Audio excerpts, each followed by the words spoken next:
Okay, so we'll just do a little short meditation then. And then we'll just open it up to the guides that brought the monks here and the wisdom that's already here. And we just feel that wisdom within ourselves and feel the ancient within ourselves and the connection we already have with this place, going back through time, and the connection we already have with the lake, and the combination of the earth and the water, and the Turnanog energy, which is the eternal youth and the affinity energy, which explains so much to so many people. And we allow ourselves just to sit in the Turnanog energy and to allow that kind of infinity come into our lives and come into our perception of time and space and reality,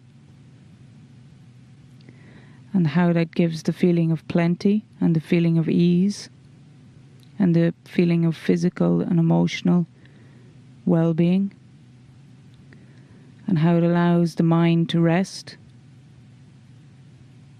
and to be peaceful.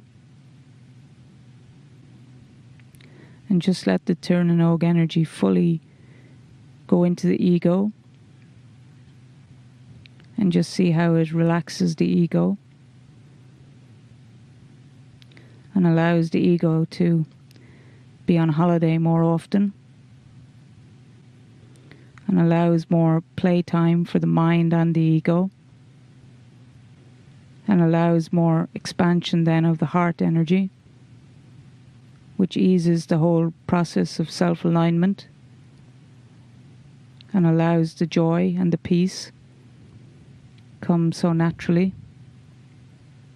And we just give thanks for the practicalities of this kind of a meditation to help people with their everyday lives.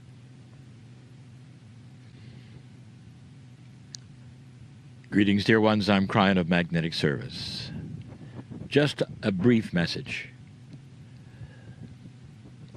Sometimes logic is the way of things. Connecting the dots is the way of things. There is so much said about such an ancient place that you sit in now. The Abbey on an ancient island surrounded by water that supposedly dates back to 400.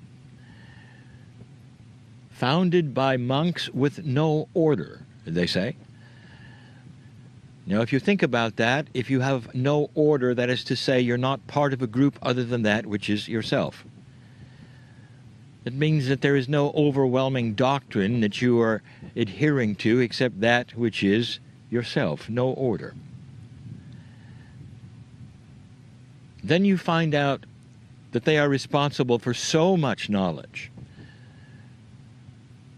Books and books. Then you find out that perhaps the seed of herbology and more was here.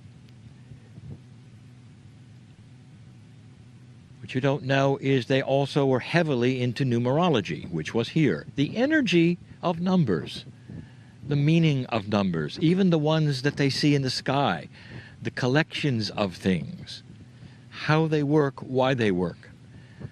Then there is the specter of perhaps they knew about youthing the human body. If you start to connect the dots, there is an option here to consider. Before we tell you what that might be, let us also discover why they put it on an island. Now, the reasoning goes that it's always on an island for isolation and perhaps defense, but this was even before the Vikings. So yes, it was isolation, to be free and clear of any of the land around them, to be isolated, but there is more. I will tell you, in those days, when all you have is the elements, the sky above, the water around, the earth below. It's all you have. That everything is a metaphor, carefully designed, carefully aligned to say things long after they're gone. The reason it is an island is because it is filled with reflection. The water surrounds them. It's a reflective time. And so they were all about teaching going inward, because they knew that all of the secrets of everything was in the God inside. The divine lives inside. And so this means that the monks on this island so long ago were channeling. The definition of channeling, dear ones, is where you can reach a place that is so serene and peace and connected with the Gaia energy, with the stars, with that around you, which is the creative source, that out will fly information like you're hearing now. What about you? Now you're here. Their legacy remains, and if you could interview them in any language right now, if they were here right now, they would ask the believer and the unbeliever alike in this circle one question. When you reflect on everything, what do you see? Are you pleased with you? And if you're not, the question is, then you haven't really understood anything about who you are. Is it possible that there is a grand you inside that is compassionate, that really can channel? And what I mean by channel is channel your own youth, channel your own health, channel solutions to drama in your life. I know who is here in the circle. And all of them, in all of their sacrifice, in all of the years, reflective to the max, are saying now to you, when you reflect on you, can you see God inside even a little? Can you understand that when you reach inside with pure intent, there is a peaceful countenance that aligns with the peace of Gaia, which flows right now up through you in this marvelous place?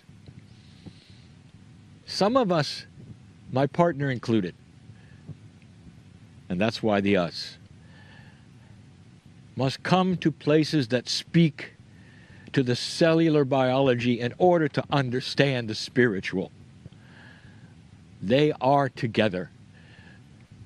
It is not religious. It is not to be worshipped. It's spiritual. You're part of the creative source, not a system of church, but a spiritual system that is beautiful beyond any kind of doctrine. There is nothing wrong with the worship, the structure. All of it has its place, but dear ones, at the heart of it is the Creator, and it's inside you. That is this brief message in this place, built for you to sit and reflect and feel what they felt. They were aligned with the planet, and all of them were channeling truth written in books for thousands of years. Reflect now on yourself. And so it is.